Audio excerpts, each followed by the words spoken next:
Hello everyone. Today we are doing lesson 23. I can escape from the world I see by giving up attack thoughts.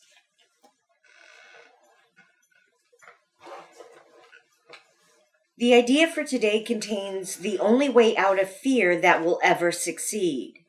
Nothing else will work. Everything else is meaningless. But this way cannot fail. Every thought you have makes up some segment of the world you see. It is with your thoughts, then, that we must work, if your perception of the world is to be changed. Interjecting.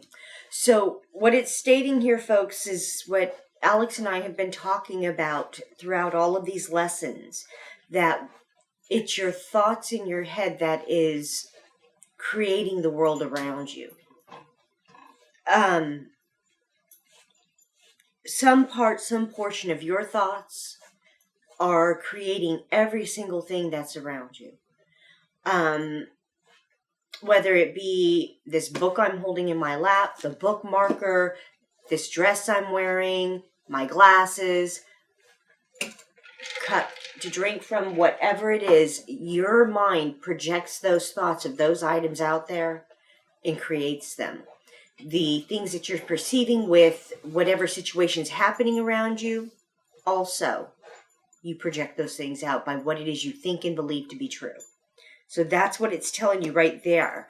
And he's telling you specifically that that is what we have to work on, is your way of thinking and of seeing the world. And it's only in this way that you'll be able to heal. And it cannot fail if you have just the tiniest bit of willingness to actually look. By the way, I was shown a great example of this while I was driving to work today. Okay. And it happened twice in a row, where I was in the right lane doing 70 in a 65, and here in the Bay Area, 70 in a 65, you're going pretty slow. So I'm in the far right lane. And there was a couple instances where there was a car that was merging onto the freeway. And it just worked out in a way where it wasn't real easy for me to move over, so I maintained where I was at in my lane. The car was coming in behind me, but just barely behind me. And so I had this thought in my head that person, that driver, was irritated at me for being in their way. And I realized later on that I projected that onto that driver without having any idea or understanding of what that driver was actually thinking or feeling. And so I literally created my environment, my world, based on the information that I had, but it was complete projection. There was almost no substantial basis to substantiate what I was thinking. However, that's what I was thinking. Yeah. And so Holy Spirit showed that to me twice as I was going to work. That happened 2 times with 2 vehicles. And I was reminded of the lesson. And I thought, isn't that interesting? Of the attack thoughts? Well, this goes with yesterday's lesson as well. Everything what goes I see together. as a form of vengeance. What I see as a form of vengeance. Right. Yeah. It's true. Yeah. And the fact that you were recognizing it as it came up, to be able to evaluate it right then and there. We get asked a lot how it is that we are able to process these things, right? Back before Christmas, I had been invited to something when we had gone to this church. We were kind of trying out this church. And I had gotten asked to come to like a woman's meeting retreat type thing for a couple of hours. And I had to really think about it. It's like I was picking up these fears of rejection and all kinds of things from the person asking. And when I stated, I need to think about it, it was because of what I was being overwhelmed with. And in that instant, I really did start looking at it, what I was experiencing, what I was feeling. And those kinds of things are what it is that I have to do. As soon as it comes up, I have to look at it right then and there. Very seldom do I get the opportunity to set it off to the side and deal with it later. When it comes up, he wants me to look at it instantly, and that's what I have to do. Otherwise, it drives me nuts. And it eats at me and eats at me and eats at me. And I ended up saying yes, but I had to look at what I was experiencing, what was my emotions and what was their emotions. And in that same way, Alex, you had a similar incident. I think it was like the next weekend at that church where someone had said something and you had to get up and walk out and take a walk around the block to get your equilibrium back, I guess, and look at it and process what you were experiencing. Yeah, well, that's just part of my process of what I've learned to do if I get upset. And someone had reprimanded me very loudly during church service when I asked a simple question. Someone had gotten up to speak, and I asked them if they were doing the workbook or the text. And they said, "Hey, let her talk." And, that's a different... Oh, yeah, that's right after they had talked about having an open dialogue and had, a Q&A, question answer type thing going back and forth where we were kind of discussing the material that the previous speaker had been talking about. Right. So the previous speaker had talked about having an open dialogue, and so I asked a question, are you doing the text or the workbook? And someone had hollered out, "Hey, let her speak." And so I found that very upsetting. Yeah, they did it in a very antagonistic, nasty, angry way. Yeah. Very, very angry, very volatile.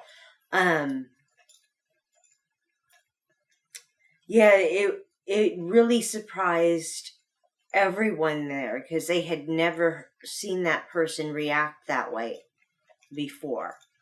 And it was one of those things where it was all I could do to maintain my own seat, because it upset me as well that someone had the audacity to turn around and speak to anyone else like that, let alone my husband, for simply asking them a question for clarifying what it was that they were studying in regards to the course. Was it the text or the workbook or the manual for teachers? There's 3 sections in this book.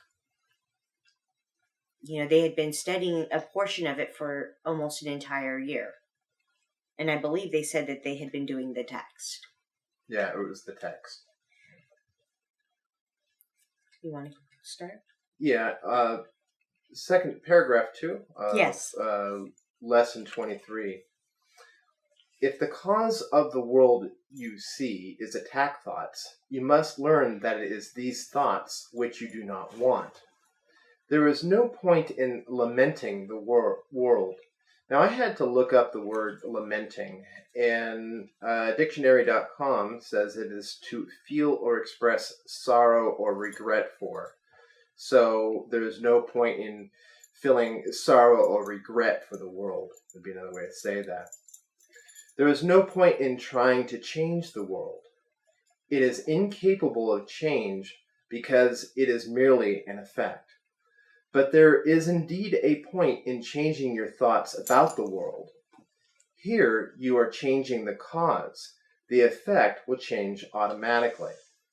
And we can use that example in the church service where that guy had hollered out at me. This was at the Community Miracle Church, by the way, Community Miracle Center in San Francisco. And, one might look at that as an attack, but if you switch your thinking, you can see how it was simply him misperceiving basically a should or a shouldn't. And this is kind of typical for church environments to believe that, when somebody gets up and talks, there shouldn't be anyone else talking, that it should just be a monologue. Mm-hmm. And even though the previous speaker had been talking about having a dialogue, and a couple, for the past previous services that we had been there, it had been mentioned that a course of love had been talking about having a dialogue. And so this person simply was misperceiving of how somebody should or shouldn't interact, regardless of whether they were talking about having a dialogue. It still was not in his mind to have a dialogue with a speaker that would get up and speak. And so it was a very knee-jerk reaction to lash out like that and say, hey, let her speak, without really thinking about it. And so if somebody shifts their perception of that, there's two ways to look at this. I could look at it as I'm being attacked by this mean, angry person, or I could look at it as this person is simply misperceiving his brothers in the world and what should or shouldn't be happening, and came up with the idea that something has gone wrong and someone is being unfairly treated. Mm-hmm. And so I can look at him in another light of this person is simply misperceiving. Yeah. Hence, in the last two sentences, but there is indeed a point in changing your thoughts about the world. Here you are changing the cause. The effect will change automatically. Exactly. Now, here's something else that I want to bring to your attention. Here in the course, it tells us point blank that we cannot change the world. All we can do is change our minds about the world. And when we go within and look at all of the crap that we've experienced in our lives, and all the things that we've been taught to believe in and put our faith and trust into as being true, the judgments, the opinions, all of that junk. When we change our minds about those things, the way we view the world around us changes. The way we view ourselves change. The way we start interacting with people changes. And in that way, the entire world gets changed. We're not changing the world. We're simply changing the way we look at the world. Right. We're changing our minds about the world. Exactly. There's a line in this course. I think it's like lesson 138 or something like that, or 132, where it talks about the world not being real. I believe that's lesson 132. Yeah. And Alex and I have gone round and round and round about that particular lesson. I've said we don't always see eye to eye. Now, when I heard that, it really gave me an icky feeling inside, like something wasn't right with it. And the more I sat there going off the deep end with Holy Spirit about it, finally he came through to me and pointed it to me in that way, that it isn't that the world isn't real, it's that the way you perceive it is the illusion. And what I took that to mean and have taken that to mean is that this world is very, very real. It's simply the way I've been taught to perceive it and experience it is the illusion, is the lie. Because everything I've been taught is to superimpose a judgment over top of it. An expectation that it's going to be this or it's going to be that. But it can't be both. And I'm finding that that simply isn't true. It can be both. In a lot of different ways, there are two sides to everything. By the way, the lesson that you're talking about, lesson 132, is I loose the world from all I thought it was. Yeah. And in that lesson, it actually says there is no world 5 times. I know.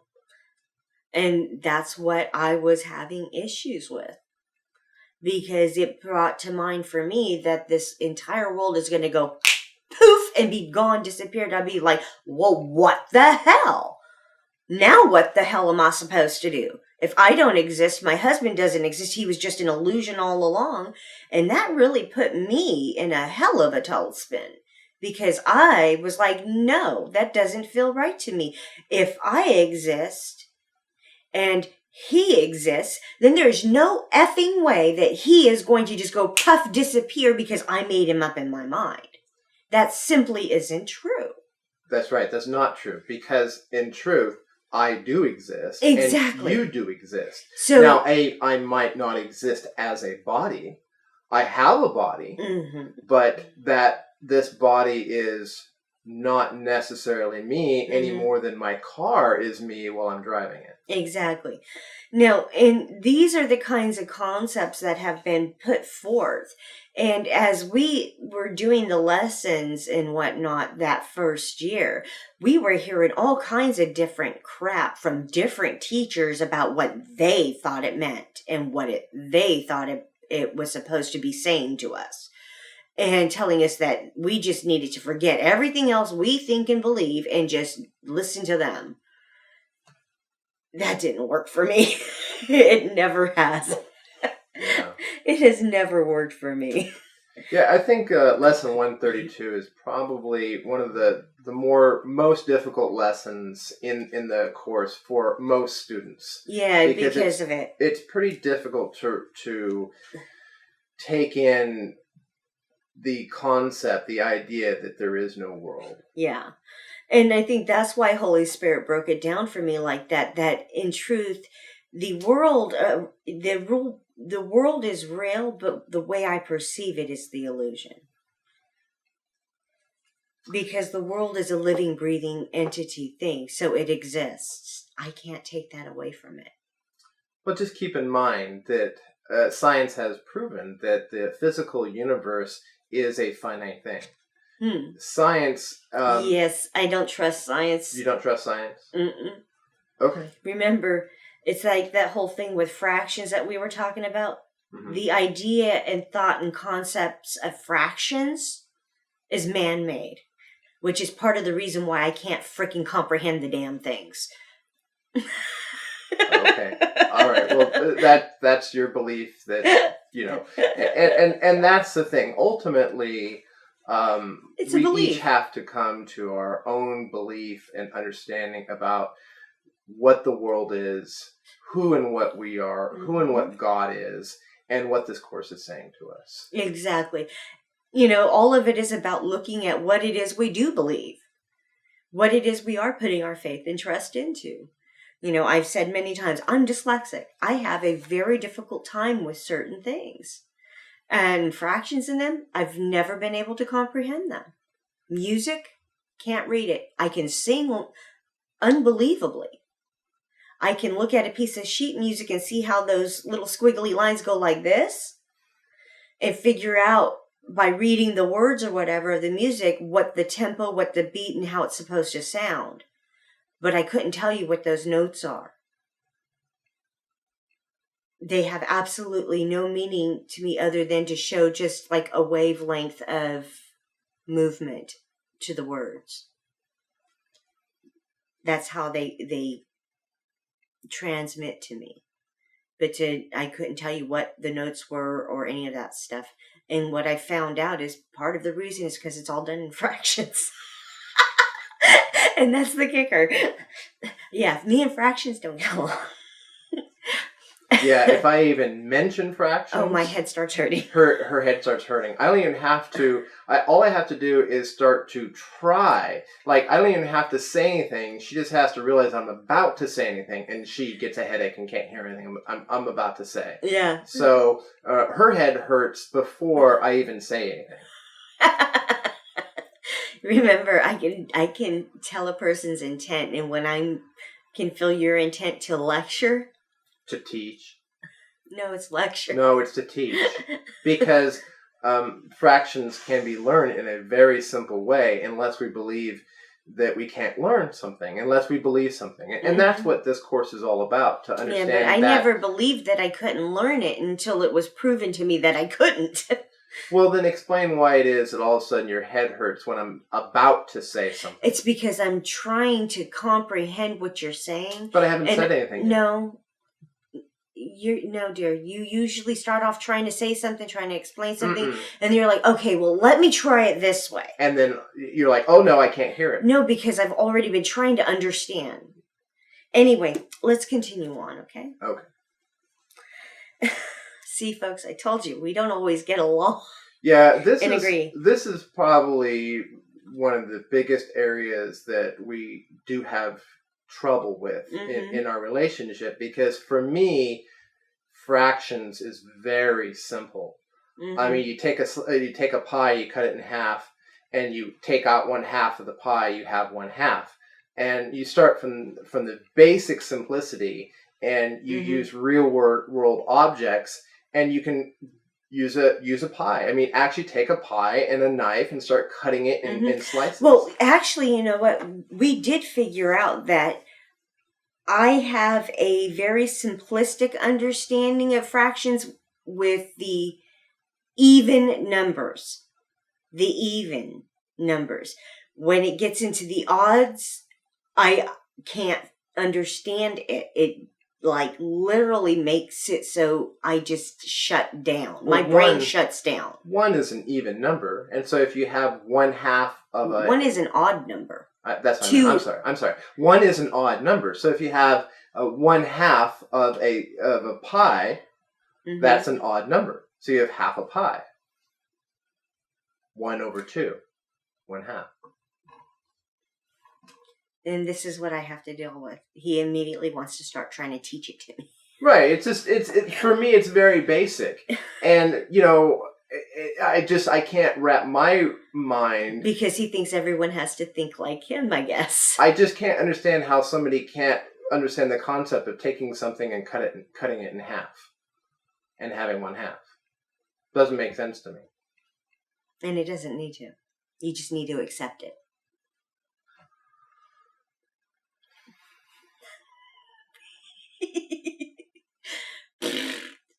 I love you. I love you too. And you can cut all that out if you want. Or I can leave it. Okay, we're going to move on to paragraph 3.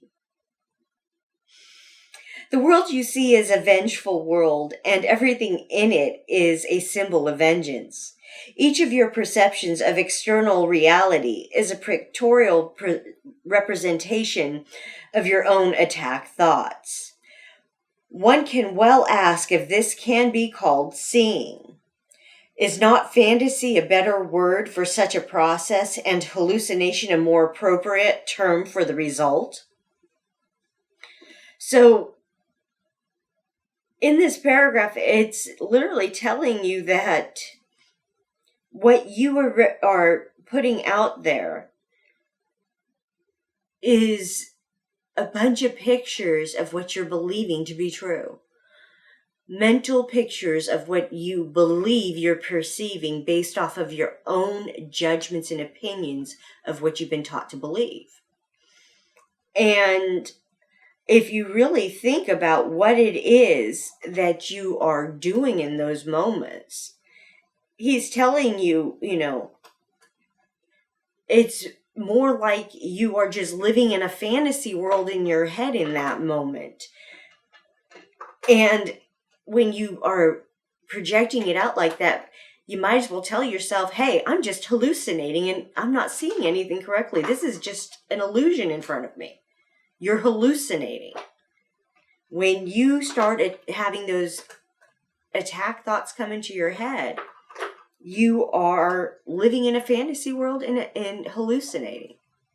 And by the way, whenever we are experiencing fear, we are experiencing attack thoughts. Yes.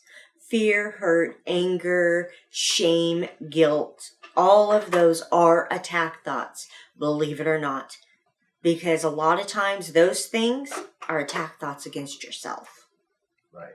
So we believe that we live in a world that is trying to kill us. You know, Albert Einstein has a very famous quote, something along the lines of, ultimately we have to come to a decision on how we see the world. Do we see the world as a friendly place or as a place that is trying to kill us? And ACIM is teaching us that the world is a friendly place. And we need to stop looking at it as if it's trying to kill us. Exactly. Your turn.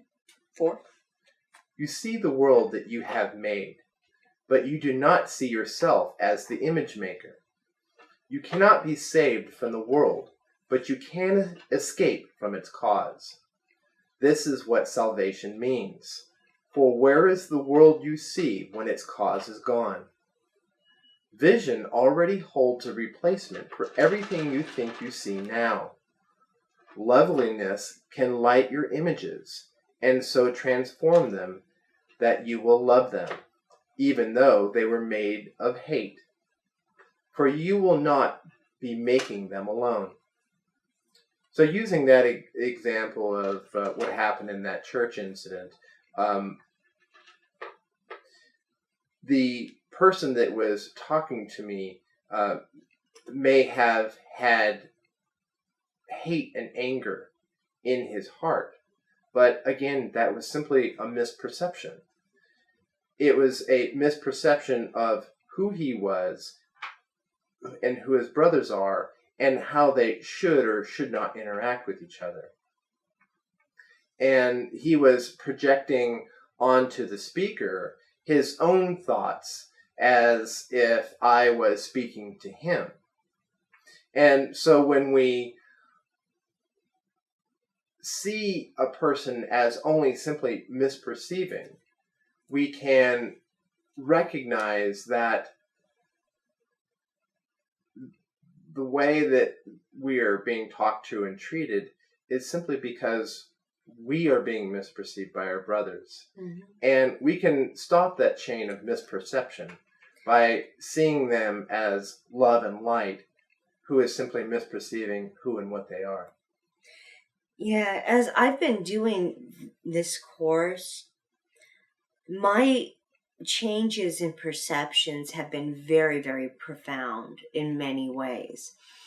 Now, something a lot of the course teachers in the community have this habit of doing is saying, if you're seeing it, you need to own it. That's yours. Oh, you mean if you spot it, you got it? Yeah, if you spot it, you got it. And here's the kicker. Holy Spirit, as I said, it took 3 months before the light dawned in my head. And it's because at that 3-month mark, what I was looking at and working on in my mind was the bullshit I went through when I was 10 months old with my grandmother, with her force feeding me, with her kicking me across the room when I asked to be picked up and cuddled and loved on like she was doing to my infant brother that had just been born.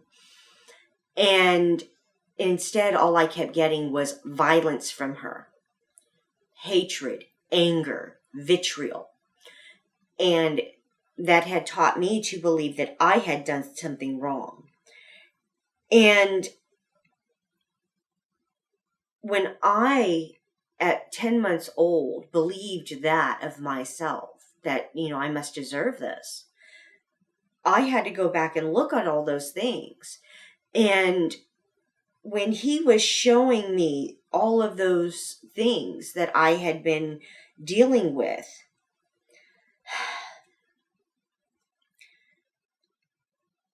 he was showing me that I was responsible for taking on that judgment of hers, that I was the cause of all her miseries, that I took on the belief that I deserve to be treated that way. Now, the other thing that he showed me, because I really wanted to understand why the hell it all happened in the first place. What was I not seeing here? And then he showed me that she was projecting out onto me what she believed about herself.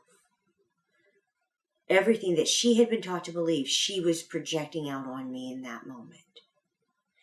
And because of that, it showed me the truth of not only what I had been doing, but what she had been doing. And then it also showed me the truth of what all my brothers in the world are doing.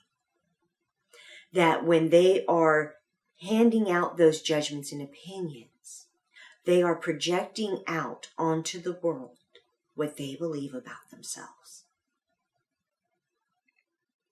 And the first time I had tried to bring that to the attention of those around me, and when they would judge me in some way, I'd be like, no, I'm sorry, that's what you believe about yourself. You're simply judging, and that's what you're doing here. And they're like, well, you spotted it, you got it, telling me I was the one judging. I was like, that's not true. And that is one of the first things Holy Spirit was showing me, was the act of projection and the act of responsibility I needed to take for the things I was choosing to believe in as true, for the thoughts that went through my own head. And that is what that was saying, is when we can hand those things over, he has a replacement for everything.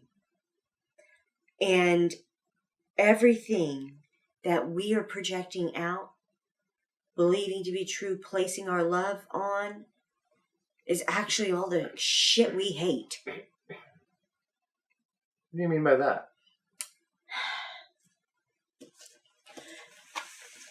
The things that we are taught growing up, this is love, to accept these judgments and opinions from these people, those are forms of love.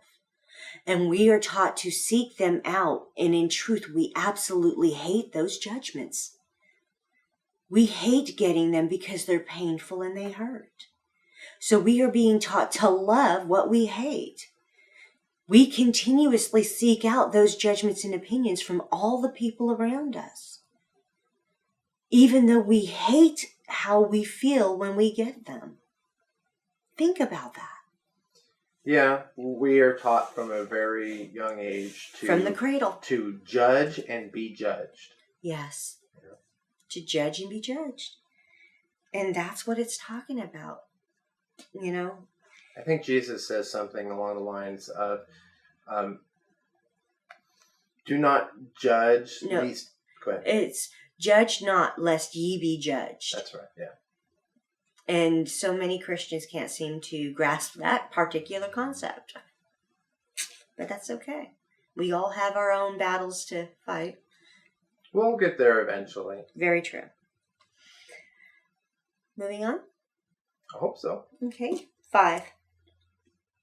The idea for today introduces the thought that you are not trapped in the world you see, because its cause can be changed. This change requires first that the cause be identified and then let go, so that it can be replaced. The first 2 steps in this process require your cooperation. The final one does not. Your images have already been replaced. By taking the first 2 steps, you will see that this is so. And folks, the first two steps are to look at what's coming up when it comes up with Holy Spirit. Go within and look at it with Him. Then the second step is to ask Him, what is it I'm misperceiving? And wait for the answer. Anytime we have a fearful thought or an angry thought, we are misperceiving. And so my process has been basically, whenever I have a thought that hurts, fear, game, right, pain, all those thoughts hurt. Whenever I have a thought that hurts, then I come to the understanding that I must be misperceiving. And so the second step is to ask for a correction in perception. And so those are the first two steps. One, to recognize that we have a thought that is an untrue thought, and that's not true. That's giving us conflict. A false inside. thought that gives us conflict. And the second step is to ask for the correction. And that because of free will. We have to ask for the correction. Otherwise, we're not going to get it. We're going to continue believing and seeing what we think we see. But when we can ask Holy Spirit for the correction and truly be willing to have that correction come to us, we can see the truth. And another way to look at that would be forgiveness. Forgiveness is seeing the truth. And not hold those judgments of our brothers and ourselves. Yeah. And it's not just the painful, hurtful thoughts in that way, because all of our thoughts that we have coming up in our minds, the good ones, the bad ones, it's recognizing that they're all a judgment.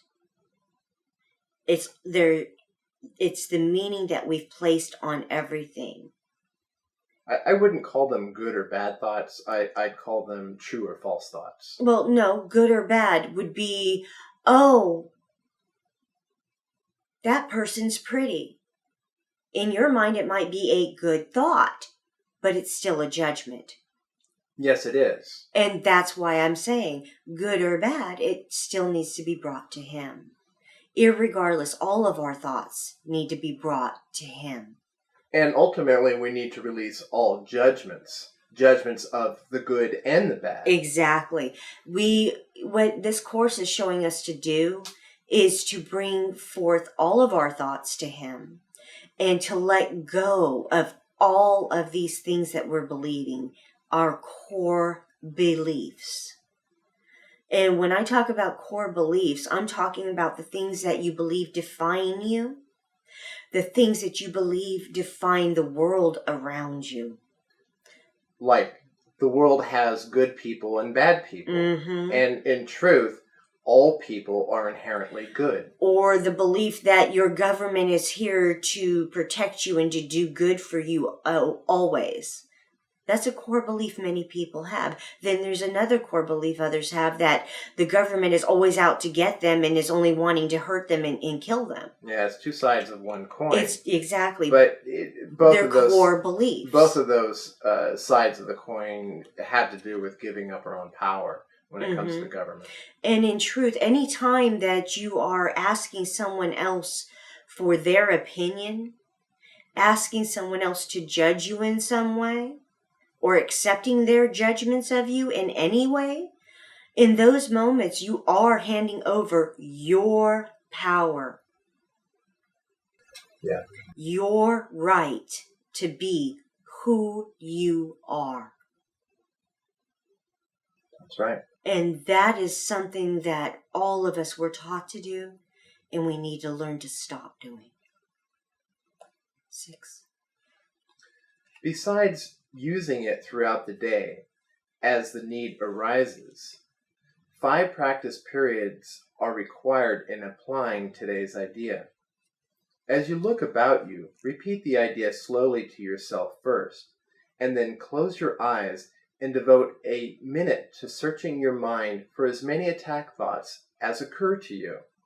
As each one as each one crosses your mind, say, I can escape the world I see by giving up attack thoughts about blank.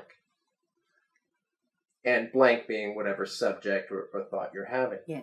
So I can escape from the world I see by giving up attack thoughts about blank.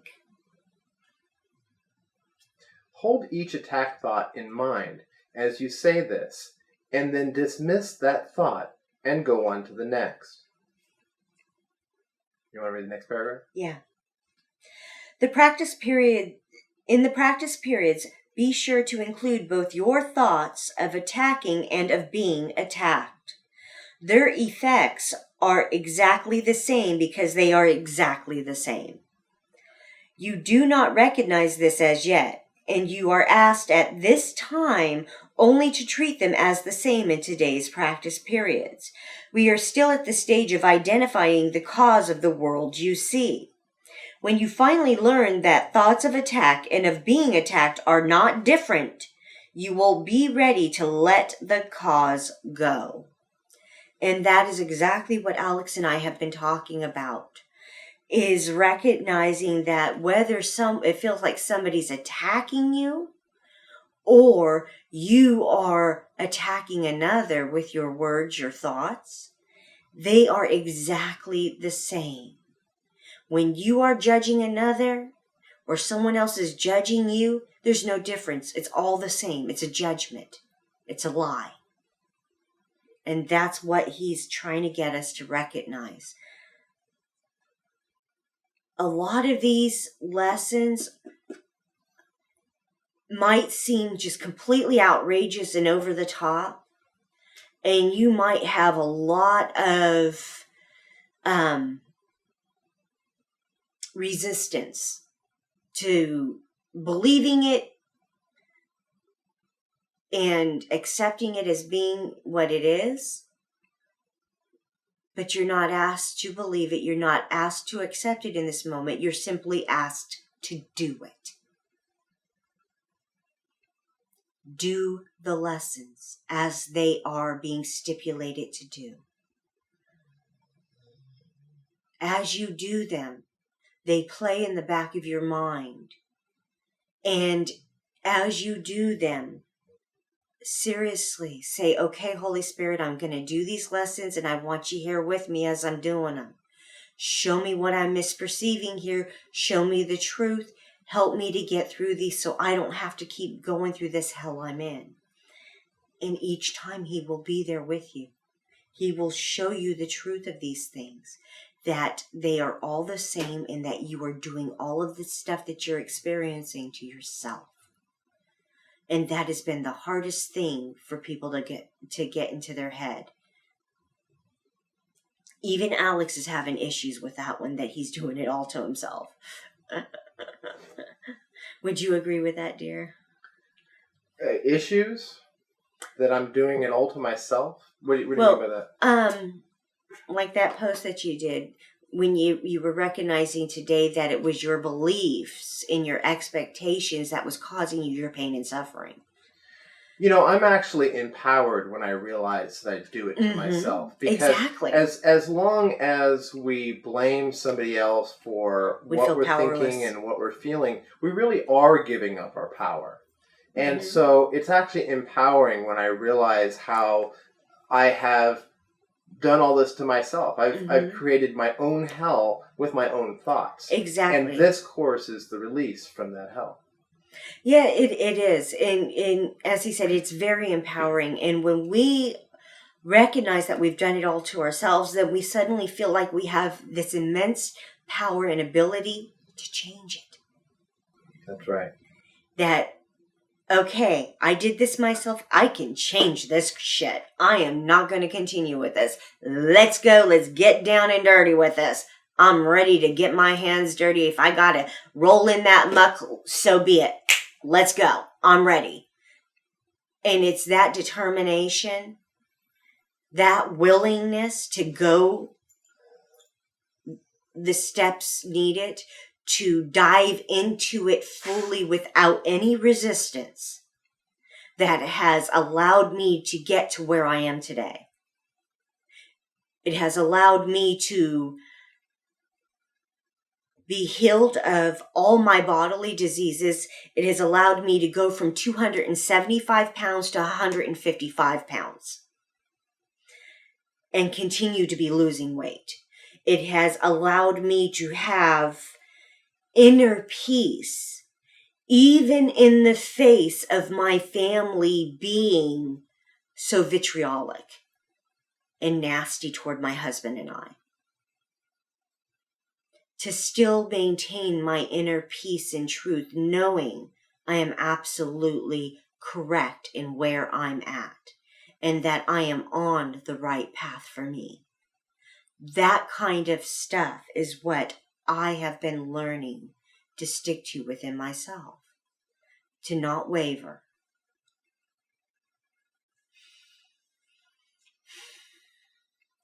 There's no textbook lessons for today, folks. It's a weekend.